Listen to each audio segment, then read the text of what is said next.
আসসালামু আলাইকুম ভাই। ওয়ালাইকুম আসসালাম। কোথাও যাচ্ছিলেন? হ্যাঁ, একটু কাজে বাইরে যাচ্ছিলাম। কেন, কিছু বলবেন? জি ভাই, ওই যে মসজিদের উন্নয়নের কাজ চলছে, আপনি ওই যে কিছু দিতে চাইছিলেন। দাঁড়ান ভাই, আপাতত আমার কাছে এই আছে, এইটাই রাখেন, পরে আবার দেখবানে। ঠিক আছে ভাই। আসি।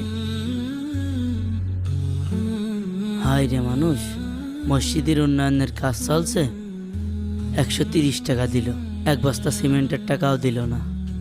কি আর করার, যাই। আসসালামু আলাইকুম। আসসালামু আলাইকুম। ওয়ালাইকুম আসসালাম। হুজুর আসসালামু আলাইকুম। ওয়ালাইকুম আসসালাম। ইয়াসিন, ভালো আছো তুমি? জি আলহামদুলিল্লাহ হুজুর, ভালো আছি। তোমার আব্বু কি বাসায় আছে? জি হুজুর আছে। আচ্ছা ঠিক আছে। আসসালামু আলাইকুম জলিল ভাই, বাসায় আছেন? আসসালামু আলাইকুম ভাই। ওয়ালাইকুম আসসালাম। মসজিদের উন্নয়নের কাজ চলছে, সামনে ছাদ ঢালাই হবে, মসজিদের জন্য তো দান করতে হবে নাকি? ভাই কি করব, অনেক দিন কাজ কাম নেই, হাতে টাকা পয়সাও নেই। দেখি কাজ কাম হলি দিবা আনি। ঠিক আছে ভাই, দেখেন। আসসালামু আলাইকুম। ওয়ালাইকুম আসসালাম। হুজুর আসসালামু আলাইকুম। ওয়ালাইকুম আসসালাম।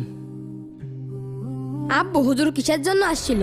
আর বাবা সে কথা বলো না, মসজিদের উন্নয়নের কাজ চলছে, কিন্তু আমি এমনই হতভাগা, মসজিদে কিছু দান করতে পারছি না। আব্বু তুমি হুজুরকে দাঁড়ান করো, মসজিদের জন্য টাকা আমি দেবো। কিন্তু বাবা তুমি টাকা কোথায় পাবে?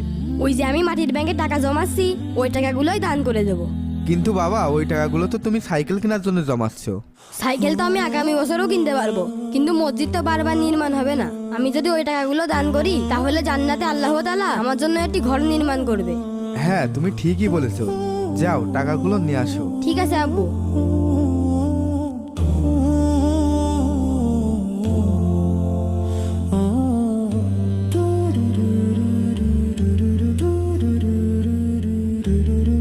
হুজুর একটু দাঁড়ান।